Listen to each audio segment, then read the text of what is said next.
கர்த்தருடைய பரிசுத்த நாமத்துக்கு மகிமை உண்டாவதாக. நம் கண்களை மூடி கர்த்தரை நோக்கி பார்க்கலாம். ஹல்லேலூயா. ஸ்தோத்திரிக்கிறோம் கர்த்தாவே. வானத்திலும் பூமியிலும் சர்வதிகாரம் கொடுக்கப்பட்ட மகிமை உள்ள எங்கள் தேவனுடைய கர்த்தங்களை அர்ப்பணிக்கிறோம்ப்பா. கர்த்தர் நல்லவர். உம்முடைய நாமத்தை நாங்கள் கனப்படுத்துகிறோம். உம்முடைய நாமத்தை நாங்கள் உயர்த்துகிறோம். உம்முடைய நாமத்துக்குரிய மகிமையும் துதியும் கனமும் ஸ்தோத்திரங்களையும் ஏறெடுக்கிறோம்ப்பா. நீர் ஆசீர்வதிக்கும்படி எழுந்திருடுவீராக. எங்கள் மத்தியிலே உலாவுவீராக. வந்திருக்கிற ஒவ்வொருவரையும் கர்த்தாவே, இந்த செய்தியை கேட்கிற இதை பார்க்கிற ஒவ்வொருவரையும் கர்த்தர் ஆசீர்வதிப்பீராக. உம்முடைய பரிசுத்த நாமம் மகிமைப்படும்படி உம்முடைய அபிஷேகத்தின் வல்லமை எல்லா கட்டுகளை உடை தெரிய நாங்கள் ஸ்தோத்தரிக்கிறோம். தடைகளை தகர்த்து போடுங்கப்பா. அப்பா, வாஞ்சியோடு தவனத்தோடு வந்திருக்கிற நம்முடைய பிள்ளைகளை கர்த்தர் ஆசீர்வதித்து நீர் பேசும்படி உடைய அன்பின் கரத்தில் ஒப்பு கொடுக்கிறோம். பிரயோஜனமாக இருக்கிறதை நான் சொல்லி கொடுப்பேன் என்று சொன்ன பரிசுத்தர் அப்பா, எங்களோடு கூட நீங்கள் பேசுங்க. எங்களோட இருதயத்தின் ஆழத்தில் நாங்கள் என்னெல்லாம் யோசிச்சோமோ எங்களோட பேசுங்க. நாங்கள் எதை குறித்தெல்லாம் கவலையாக இருந்தோமோ, ஒருவேளை அழுது கொண்டே இந்த செய்தியை கேட்கிறோமோ தெரியாது. ஆவியானவர் அறிந்திருக்கிறேன். கண்ணீர் யாவையும் துடைக்கிற கர்த்தர், எங்களோட கவலைகள் யாவையும் போக்குகிற பரிசுத்தர் எங்கள் மத்தியில் வாங்க. அப்பா, நம்முடைய பிள்ளைகளை ஆசீர்வதிங்க, அபிஷேகிங்க, குறைவுகளை நிறைவாக்குங்க, கவலைகளை நீக்கி போடுங்க, பாரங்களை நீக்கி போடுங்க, சோர்வுகளை நீக்கி போடுங்கப்பா. சமாதானத்தின் கர்த்தர் எழுந்தருளி சமாதானத்தாலே ஒவ்வொருடைய இருதயங்களையும் நிரப்பும்படி நாங்கள் ஸ்தோத்திரிக்கிறோம். இயேசு கிறிஸ்துவின் இரத்தத்துக்குள் எங்களை மறைத்துக் கொள்ளும்படி ஜெபிக்கிறோம். இயேசுவின் நாமத்தில் பிதாவே, ஆமென். கர்த்தருடைய பரிசுத்த நாமத்துக்கு மகிமை உண்டாவதாக. கர்த்தர் நல்லவர், அவருடைய கிருபை என்றும் உள்ளது. அவர் நம்மோடு கூட பேசுகிற தேவனாக இருக்கிறார். இந்த நாளிலும் கூட ஆவியானவர் சொன்ன ஒரு காரியத்தை நாம் தியானிக்கும்படி 126ஆம் சங்கீதம் 1ஆம் வசனத்தை நாம் வாசிக்கும்போது அதில் வாசிக்கிறோம், கர்த்தர் சீயோனின் சிறையிருப்பை திருப்பும்போது சொப்பனம் காண்கிறவர்கள் போல இருந்தோம். இன்றைக்கு சொப்பனத்தை குறித்து பேசும்படி தான் ஆவியானவர் சொன்னார். சொப்பனம், அதான் ஹெட்டிங். கர்த்தருடைய பரிசுத்த நாமத்துக்கு ஸ்தோத்திரம். சொப்பனம்னா என்ன? ஆங்கிலத்தில் ட்ரீம் அப்படின்னு எழுதியிருக்கு. ட்ரீம்னா என்ன? நம்ம கலோக்கியெல்லாம் பேசும்போது கனவு, ஒரு கனவு கண்டங்க அப்படின்வாங்க. என்னங்க கனவு கண்டீங்க? எருமை மாடு விரட்டிக்கிட்டே ஓடிற மாதிரி கனவு கண்டங்க அப்படின்வாங்க. அதுக்கு பயந்து போய், ஐயோ இப்படி ஒரு கனவு கண்டனே, எனக்கு எதாவது ஆகிடுமோ. சிலர் பாம்பு விரட்டுற மாதிரி கனவு காணுவாங்க, பாம்பு கொத்துற மாதிரி கனவு காணுவாங்க. ஐயோ ஏதாவது பிரச்சனை ஆகிடுமோ அப்படின்னா வேதம் அழகாய் சொல்லி கொடுக்குறது. இந்த சொப்பனம் அல்லது இந்த ட்ரீம், கனவு என்கிறது ஒரு மனுஷனுக்கு எப்படியெல்லாம் வரும் அப்படின்னு பார்த்தோன்னா, சில சொப்பனங்கள் தேவனை கொடுக்குற சொப்பனங்கள் உண்டு. வேதத்தை ஆராய்ந்து பார்க்கும்போது தேவனே அநேகருக்கு, புறஜாதி ராஜாக்களுக்கு கூட சொப்பனத்தை கொடுத்து வெளிப்படுத்தினார். அதை நமக்கு தெரியும், எல்லாம் வாசிக்கிறோம். சில நேரங்களில் வேதம் சொல்லுகிறது, தொல்லைகளின் திரட்சியினால் சொப்பனம் பிறக்கும் என்று வேதம் சொல்லுகிறது. கர்த்தருடைய பரிசுத்த நாமம் ரொம்ப தொல்லை, கன்ஃபியூஷன் கன்ஃபியூஷன் கன்ஃபியூஷன், ரொம்ப மனபாரம், அப்படியே டிப்ரெஷனில் போயிட்டாங்க. எதுவுமே பண்ண பிடிக்கல, அப்பயும் கனவு வரும். அப்படி தூங்குறவங்களுக்கு தான் என்ன வரும்? எருமாடு வரட்டும், பசுமாடு வரட்டும், பாம்பு வரட்டும், புலி வரட்டும், சிங்கம் வரட்டும், எல்லாம் வரட்டும். இல்லைன்னா ஏதோ ஒரு இதில் வந்து கீழே விழுகிற மாதிரி இருக்கும். கர்த்தருடைய பரிசுத்த நாமத்துக்கு இப்படியெல்லாம் கனவுகள் வரும். ஆனால் எல்லா கனவுக்கும் அர்த்தம் இருக்கிறதா? இன்றைக்கி நம்ம கனவுக்கு அர்த்தம் பார்க்குறதுக்காக தேவன் நம்மை அழைக்கல. நிறைய பேர் அப்படி கிளம்பினார்கள். பழைய ஏற்பாட்டு காலத்திலேயே சொப்பனக்காரர்கள் என்று ஒரு கூட்டம் இருந்தார்கள். இவங்க என்ன பண்ணுவாங்கன்னா, சொப்பனம் கண்டேன் சொப்பனம் கண்டேன்னு சொல்லி ஜனங்களை அப்படியே விக்கிரகத்தின் பாதையில் நடத்தும்படி அநேக தாறுமாறான காரியங்களை போதித்து அவர்களை வழிவிலக்கு பண்ணினார்கள் என்று வேதம் சொல்லுகிறது. தீர்க்கதரிசிகளுடைய குரூப்பில் அவங்க ஒரு குரூப்பு வாயில் பேசிய பிரச்சனை, ஒரு குரூப்பு தூங்கி சொப்பனம் கண்டே பிரச்சனை. சிலர் சொல்லுவாங்க அப்படியே உங்களை பற்றி கனவு கண்ட சிஸ்டர். ஒரு பாஸ்டர் அப்படி தான் ஒரு சிஸ்டர் வீட்டுக்கு போயிட்டு, எனக்கு ஒரு கனவு வந்தது, எனக்கு ஒரு சொப்பனம் வந்துச்சு, உங்கள் வீட்டில் இருக்க ஃப்ரிட்ஜை நீங்கள் எனக்கு கொடுக்குற மாதிரி ஆண்டவர் காண்பித்தார். நான் அப்படியே சொப்பனத்தில் பார்த்து பயந்துட்டேன். இப்போ யார் வீட்டில்? அந்த சிஸ்டர் வீட்டில் சொல்கிறார். அந்த சிஸ்டருக்கு எங்கள் ஆண்டி நல்லா போதித்தனால அவங்க என்ன சொல்லிட்டாங்க, எங்களுக்கும் அதே மாதிரி சொப்பனத்தில் காட்டுட்டோம், அப்போ எங்கள் ஃப்ரிட்ஜை நாங்கள் கொடுக்குறோம். கர்த்தருடைய பரிசுத்த நாமத்துக்கு ஸ்தோத்திரம். இதெல்லாம் சொப்பனத்தில் காட்டுவாரா? நீங்கள் தான் கொடுப்பீங்கன்னு சொப்பனத்தில் காட்டுவாரா? இல்லை. கர்த்தருடைய பரிசுத்த நாமத்துக்கு ஸ்தோத்திரம்.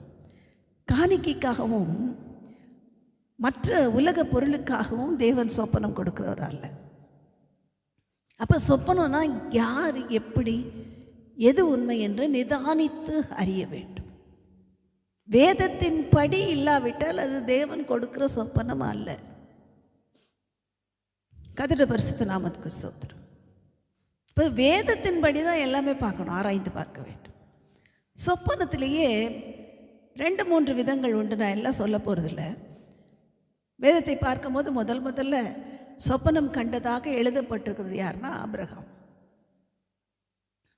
ஆபிரகாம் ஆதியாகமத்தின் புஸ்தகத்தில் 14ஆம் அதிகாரம் 13ஆம் அதிகாரம்லாம் வாசித்து பார்த்தீங்கன்னா அவருக்கு அயர்ந்த நித்திரை வந்தது என்று எழுதியிருக்கும். அந்த நித்திரையின் நடுவில் கர்த்தர் கடந்து போனார் என்று சொல்லி அதில் எழுதப்பட்டிருக்கும். அவருக்கு ஒரு அயர்ந்த நித்திரை, அந்த அந்த அயர்ந்த நித்திரையில் ஒரு சொப்பனம் காண்கிறார். 400 வருஷங்கள் என் ஜனங்கள் அடிமைகளாக இருப்பார்கள், உன் பிள்ளைகள் எகிப்து தேசத்தில் அடிமைப்பட்டிருப்பார்கள் என்கிற ஒரு காரியத்தை தேவன் ஆபிரகாமுக்கு சொன்னதை குறித்து அந்த இடங்களில் வாசிக்கிறோம். கர்த்தருடைய பரிசுத்த நாமத்துக்கு ஸ்தோத்திரம். இப்போ முதல்ல இந்த சொப்பனம் பார்த்தது அவர் தான் எழுதியிருக்கு. ஆனால் ஒருத்தருக்கு பேரே சொப்பனக்காரன் இருந்தது, யோசேப்பு. எல்லாருக்கும் தெரியும் சொப்பனக்காரன்னா அடுத்தது அவர் பேர் யோசேப்புன்னு எல்லாருக்கும் தெரியும். ஏன்னா தேவன் இவருக்கு மாற்றி மாற்றி சொப்பனம் காண்கிறார். இப்போ தேவன் காண்பிக்கிற சொப்பனம் எப்படி இருக்குன்னா ஒரு தரத்துக்கு ரெட்டிப்பாய் ஒரே மாதிரி இருக்கும். கர்த்தருடைய பரிசுத்த நாமத்துக்கு ஸ்தோத்திரம். யோசேப்புக்கு எப்படி சொப்பனம் வந்தது? முதல் முறை வானத்து நட்சத்திரங்கள், சூரிய, சந்திரன் எல்லாம் இவரை வணங்குகிறது போல என்ன செய்யறது ஒரு சொப்பனம் பார்க்கிறார். அடுத்தது கதிர்கட்டுகள் வணங்குகிறது போல சொப்பனம் பார்க்கிறார். ரெண்டும் ஈக்குவலாக தான் இருக்குது. ஒரு கதிர் மாத்திரம் என்னுடைய கதிர் மாத்திரம் நிமிர்ந்து நிற்கிறது. அப்போ அது என்னது? ஈக்குவல் மீனிங், ஒரே மீனிங். தேவன் என்ன செய்தார்? அதை நான் செய்ய போகிறேன் என்கிறதை வெளிப்படுத்தும்படி யோசேப்புக்கு ரெட்டிக்க பண்ணினார் என்று வாசிக்கிறோம். கர்த்தருடைய பரிசுத்த நாமத்துக்கு ஸ்தோத்திரம். இவர் சொப்பனக்காரன் சொன்னதுனால இவருக்கு தேவன் அநேக சொப்பனங்களின் ரகசியத்தையும் சொல்லிக் கொடுத்தார். கர்த்தருடைய பரிசுத்த நாமத்துக்கு ஸ்தோத்திரம். வேதத்தை பார்க்கும்போது ஜெயிலில் இருந்த அந்த 2 பேருக்கும் சொப்பனம் வந்துச்சு. அவங்க 2 பேருக்கும் சரியான காரியத்தை வெளிப்படுத்தி கொடுத்தார். ராஜா உங்களை கனப்படுத்துவார், உன்னை தூக்கிலிடுவார் என்று வெளிப்படுத்தி காண்பித்தார். அது மாத்திரமல்ல, ராஜாவுக்கு சொப்பனம் வந்தபோது யோசேப்பை தேவன் பயன்படுத்தினார். அப்போ தேவன் என்ன செய்கிறார்? ஒரு மனிதனுக்கு, ஒரு மனுஷிக்கு சொப்பனத்தை தேவன் கொடுத்தால் அது சரியாக ரெட்டிக்க பண்ணுகிறார். அதனோட அர்த்தம் புரிகிற மாதிரி இருக்கும். ஏதோ விளங்காததெல்லாம் சொப்பனமாக இருக்காது, விளங்கும். பைபிள் படித்தோன்னா தெரியும். கர்த்தருடைய பரிசுத்த நாமத்துக்கு ஸ்தோத்திரம். சில காரியங்களை தேவன் எச்சரிக்கும்படி கூட சொப்பனத்தில் வெளிப்படுத்துகிறதை நாம் பார்க்கிறோம். அப்படி தான் என்ன செய்தார்? அந்த நாளில் எகிப்து ராஜாவுக்கு வரப்போகிற பஞ்சத்தை குறித்து எச்சரிப்பு கொடுக்கும்படி அந்த சொப்பனத்தை கொடுத்தார் என்று பார்க்கிறோம். கர்த்தருடைய பரிசுத்த நாமத்துக்கு ஸ்தோத்திரம். அப்படி இப்படி அநேக விதமான சொப்பனங்கள் வேதத்தில் வாசிக்கிறோம். அதே நேரத்தில் இன்னொரு வார்த்தை இருக்கிறது, தரிசனம். சொப்பனத்துக்கும் தரிசனத்துக்கும் வித்தியாசம் உண்டு. ரெண்டும் வேற வேற. சொப்பனங்கிறது நல்ல நெத்திரையில் இருக்கும்போது பார்க்கறது, தரிசனங்கிறது நல்ல ஜெபம் பண்ணிக்கிட்டு இருக்கும்போது அல்லது நமக்கு கண்கள் திறந்து இருக்கும்போது கூட பார்க்கிறது தான் தரிசனம். கர்த்தருடைய பரிசுத்த நாமத்துக்கு ஸ்தோத்திரம். பார்க்கிறோம், அப்போஸ்தலனாகிய பவுல் ரட்சிக்கப்படும்படிக்கு இயேசு கிறிஸ்து அவருக்கு தரிசனமான போது அவர் என்ன செய்கிறார்? குதிரையிலிருந்து கீழே விழுந்து பார்க்கிறார். பார்க்கும்போது அதிகமான ஒரு பிரகாசத்தோடு கூட அவரோடு கூட பேசுகிற இயேசுவின் சத்தத்தை அவர் கேட்டார். அப்பொழுது இயேசு கேட்கிறார், முள்ளில் உதைக்கிறது உனக்கு கடினமாமே, சவுலே சவுலே என்னை ஏன் துன்பப்படுத்துகிறாய்? நீ துன்பப்படுத்துகிற இயேசு நானே என்று தரிசனத்தில் வெளிப்பட்டார். அது சொப்பனம் அல்ல, அது தரிசனம். நேரடியாக பார்க்குறார். அதே அப்போஸ்தலனாகிய பவுலுக்கு சொப்பனமும் வந்தது. சொப்பனத்திலும் தேவன் பேசினார். ஐரோப்பா கண்டத்துக்கு போய் சுவிசேஷம் அறிவிக்கும்படி அங்கே இருக்கிற மாசிடோனியா, அல்லது தமிழ் பைபிளில் வாசிக்கிறோம் மக்கேதோனியா என்கிற அந்த பட்டணத்துக்கு போய் சுவிசேஷம் அறிவிக்கும்படி சொப்பனத்தை பார்க்கிறார். அந்த மக்கேதோனியா மாசிடோனியா அந்த மனுஷன் எனக்கு சுவிசேஷம் அறிவிக்க வாரும் என்று சொல்லி கூப்பிடுகிறது போல இவர் தரிசனம் காண்கிறார், சொப்பனம் கண்டார். கர்த்தருடைய பரிசுத்த நாமத்துக்கு ஸ்தோத்திரம். இப்போ சொப்பனங்கிறது தூக்கத்தில் இருக்கும்போது பார்க்குறது, தரிசனங்கிறது நாம் விழித்து இருக்கும்போது அல்லது ஜெபித்து கொண்டிருக்கும் போது பார்க்கறது. நிறைய பேர் என்னென்னா ஜெபம் பண்ணும்போது தூங்கிடுவாங்க. தூங்கிட்டு அப்படியே லைட் வந்துச்சு சிஸ்டர்னுவாங்க. அங்கே அப்போ தான் இன்னொரு லைட், டியூப் லைட் யாருன்னா போட்டிருப்பாங்க. அப்படியே இந்த இதெல்லாம் பறந்துதுன்னுவாங்க. அந்த கதையெல்லாம் இங்கே வேண்டாம். நமக்கு கர்த்தர் என்ன சொல்கிறாரு, சொப்பனமும் தரிசனமும் வேறே வேறே. தரிசனம் என்கிறது நாம் விழித்திருக்கும் போது பார்க்க முடியும். கர்த்தருடைய பரிசுத்த நாமத்துக்கு ஸ்தோத்திரம். அந்த தரிசனத்தை குறித்து தான் வாசிக்கிறோம். அப்போகலிப்சிஸ் என்கிற வார்த்தை பயன்படுத்தப்பட்டிருக்கிறது. அப்படின்னா என்னது? திறக்கப்பட்ட ரகசியங்கள். அன்றைக்கி வேதம் நமக்கு எப்படி இருக்கிறது? திறக்கப்பட்ட ரகசியங்களை காண்பிக்கிற ஒரு புத்தகமாக இருக்கிறது. கர்த்தருடைய பரிசுத்த நாமத்துக்கு ஸ்தோத்திரம். இங்கே நாம் வாசிக்கிற இந்த வசனம் 126 சங்கீதம் 1 வசனத்தில் நாம் வாசிக்கிறோம், கர்த்தர் சீயோனுடைய சிறையிருப்பை திருப்பும் போது நம்ம எப்படி இருந்தோம்? சொப்பனம் பார்க்குற மாதிரி இருந்தோம். அப்படிதான் அநேக வேளைகளில் கர்த்தருடைய பிள்ளைகளுக்கு கர்த்தர் செய்கிறார். அவங்க சிறையிருப்பு, பாடுகள், போராட்டங்கள், சீயோனுக்கு இருந்த சிறையிருப்பும் போராட்டமும் கொஞ்சம் நெஞ்சம் கிடையாது. அநேக விதமான அவமானங்கள், நிந்தனைகள் எல்லாம் இழந்து போயிட்டாங்க. அவங்களுக்கு இருந்த ஐஸ்வர்யம் போனது, அவங்களுக்கு இருந்த மேன்மைகள் போனது, அவர்களுக்குள்ள இருந்ததான ஒரு சந்தோஷம், சமாதானம் எல்லாம் போயிடுச்சு. தேவ பிரசன்னம் போயிடுச்சு. சிறையிருப்பு, எல்லா பக்கமும் சிறையிருப்பு. கர்த்தருடைய பரிசுத்த நாமத்துக்கு ஸ்தோத்திரம். ஒரு பக்கம் என்ன செய்தார்கள்? அசீரியர்கள் கொள்ளையடித்தார்கள். இன்னொரு புறத்தில் எகிப்தியர்கள் கொள்ளையடித்தார்கள்.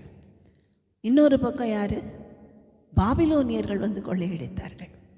இப்படி எல்லா பக்கமும் கொள்ளையடிக்கப்படுகிற சூழ்நிலையில் அவங்களுக்கு எப்படி இருக்குது? போராட்டம், நெருக்கம். அநேக வேளைகளில் கர்த்தருடைய பிள்ளைகளுக்கு அப்படி தான் இருக்குது. எல்லா பக்கமும் எல்லாம் கொள்ளையடிக்கிறாங்க. கர்த்தருடைய பரிசுத்த நாமத்துக்கு ஸ்தோத்திரம். நல்லா தெரியுது, எல்லாம் கொள்ளையடிக்கிறாங்க. நல்லா பேசிக்கிட்டே பழகிக்கிட்டே நம்மளை ஏமாத்துறது நமக்கு நல்லா தெரியும்.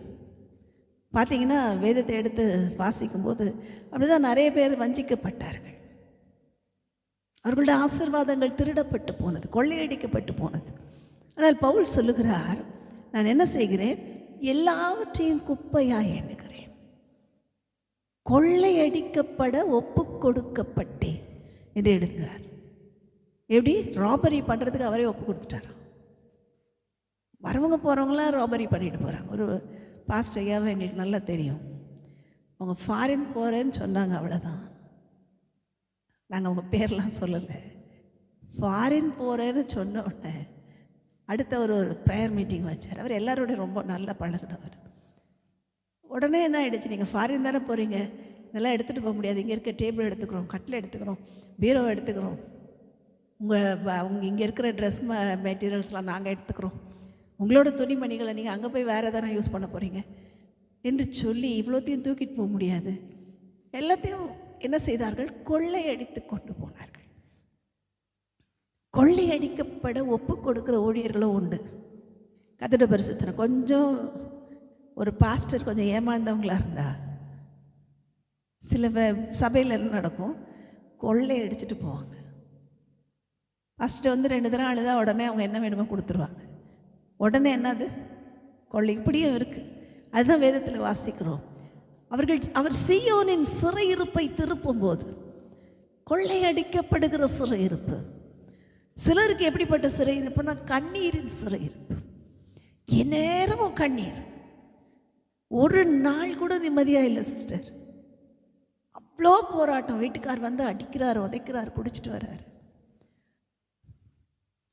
என்ன பண்ணுறதுனே தெரியல. நான் ஜெபம் பண்ணுறேன், எல்லாம் பண்ணுறேன். ஆனால் எனக்கு அவர் கத்துறதும் வெளியே சத்தம் கேட்குறதும் அசிங்கப்படுத்துறதும் என்னால் தாங்க முடியல. அழுகிற சகோதரிகள் எத்தனை பேர். கர்த்தருடைய பரிசுத்த நாமத்துக்கு ஸ்தோத்திரம். அடிக்கிறார், உதைக்கிறார் என்று சொல்லி சந்தேகத்தினால் அடிக்கிறார். சிலருக்கு சந்தேகமே குடும்பத்தில் பிரச்சனை. அது ஒரு சிறை இருப்பு. ஹஸ்பண்ட் அண்ட் ஒய்ஃப்குள்ள என்னது ஒரே சந்தேகம். அவங்க அம்மா கொடுத்து விட்டாங்களோ அப்படின்னு அவருக்கு சந்தேகம். அவர் அவங்க அம்மாவுக்கு நிறைய செஞ்சிட்டாரோ அவங்களுக்கு சந்தேகம். 2 பேருக்கும் சந்தேகம். சந்தேகம் என்கிறது கர்த்தருடைய பிள்ளைகளோட வீட்டில் நுழைகிற சாத்தானுடைய தந்திரத்தில் ஒன்று தான் இந்த சந்தேகம். கர்த்தருடைய பரிசுத்த நாமத்துக்கு ஸ்தோத்திரம். இப்போ இப்படி அநேக விதமான காரியங்கள் சிலரை சிறை இருப்புக்குள்ளாக கொண்டு போய் உட்கார வச்சிடும். வெளியவே வர மாட்டாங்க. அழுது அழுது அழுது அழுது தினம் போராட்டம்.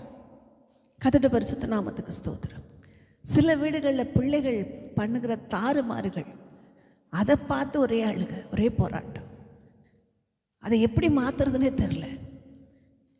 அன்பா சொன்னாலும் கேட்க மாட்டேங்குது, அடித்தாலும் கேட்க மாட்டேங்குது. நான் என்னதான் செய்கிறது அப்படின்னு நிறைய பேர் ஃபோன் பண்ணி ஜெபம் பண்ணுறாங்க. அதுக்காக ஜெபம் பண்ணிக்கோங்க. ஃபுட்போர்டில் ஏறி நிற்காதன்னு சொன்னால் அது அப்படித்தான் செய்யுது. கர்த்தருடைய பரிசுத்த நாமத்துக்கு ஸ்தோத்திரம். வேண்டாத ஃப்ரெண்ட்ஸ் கூட போகாதப்பா என்று சொன்னால் அதில் தான் அதுக்கு ரொம்ப பிடிக்குது. கர்த்தருடைய பரிசுத்த நாமத்துக்கு ஸ்தோத்திரம். இன்றைக்கி எத்தனை பிள்ளைகள் கர்த்தருடைய நாமத்தை சொல்லுகிற பிள்ளைகள் ஸ்கூல் ஃப்ரெண்ட்ஸோடு சேர்ந்து, பெண் பிள்ளைகள் ஆண் பிள்ளைகள் எல்லாம் சேர்ந்து தான் குடிக்கிறது. எல்லா கெட்ட பழக்கங்களும் கர்த்தருடைய பரிசுத்த நாமம் எல்லாம் என்ன செய்யப்படுகிறது?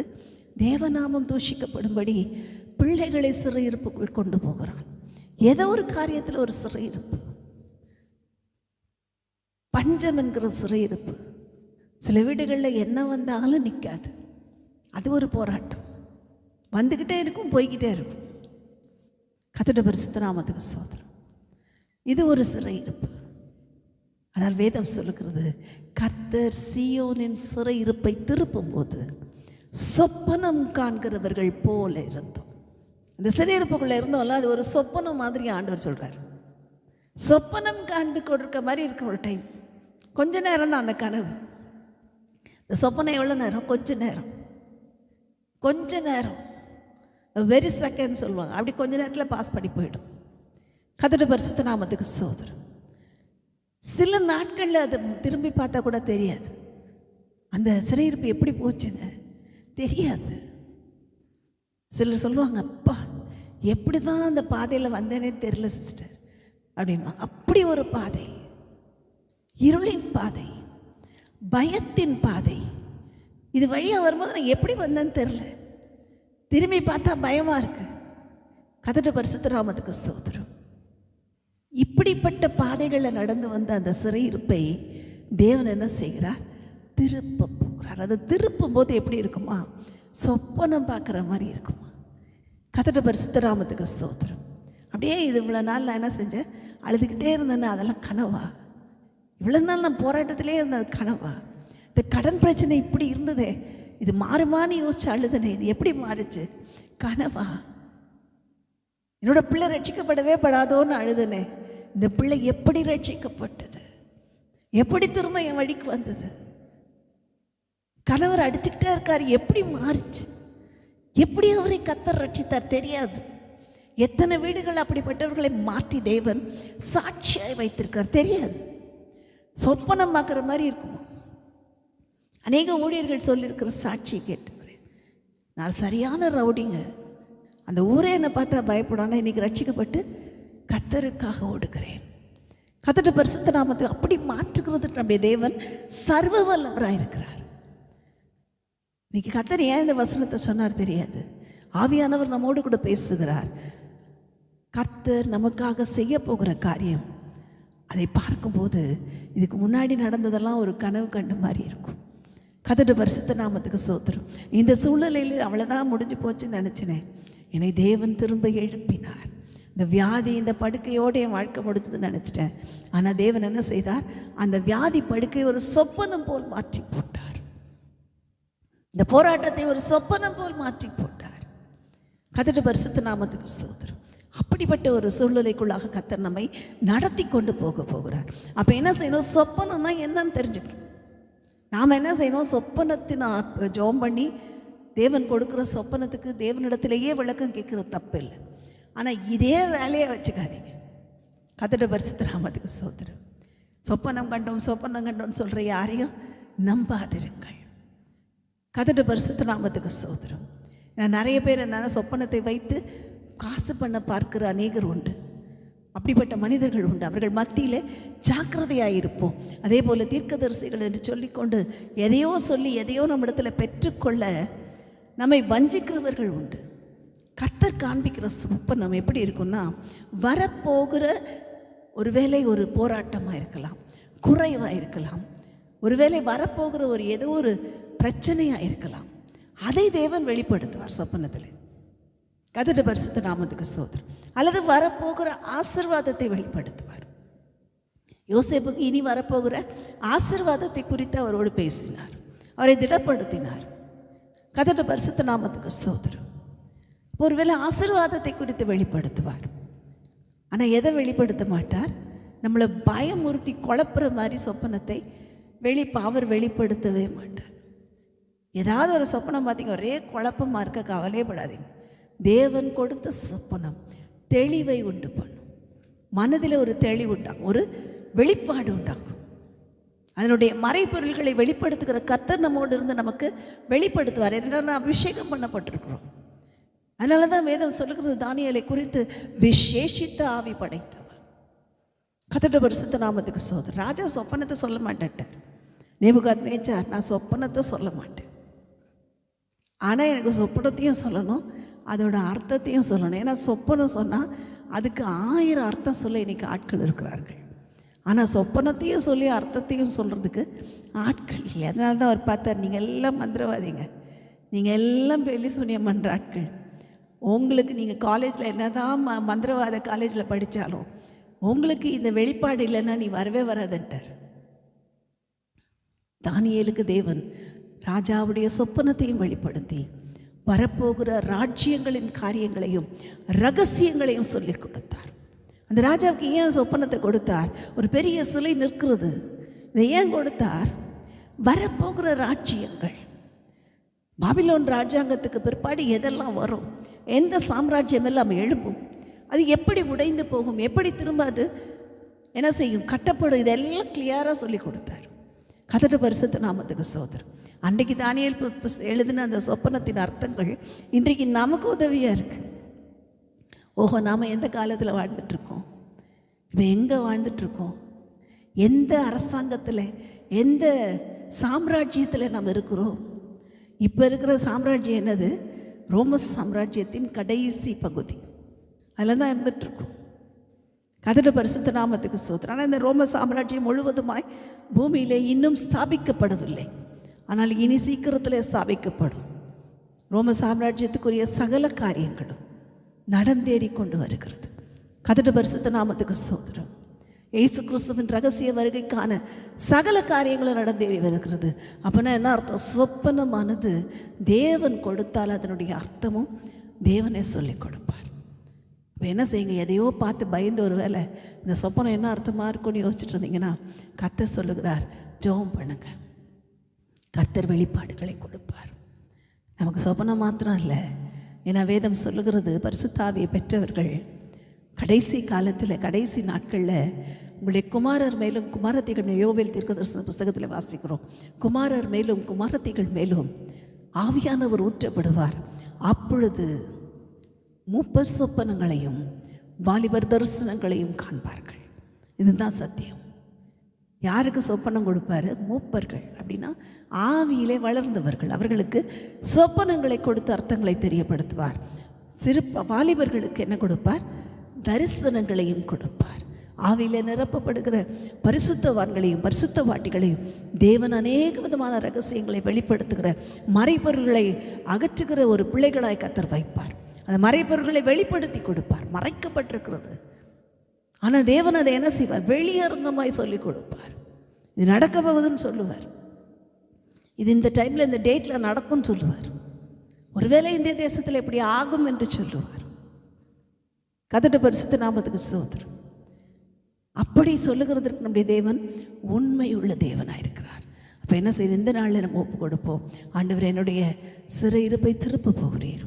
நான் சொப்பனம் காண்கிறது போல அந்த சிறையிருப்பெல்லாம் மாறி போகிறபடியால் உமக்கு நன்றி செலுத்துகிறோம் என்று ஒப்பு கொடுப்போம். கர்த்தர் தாமே நம்மை ஆசீர்வதிப்பாராக.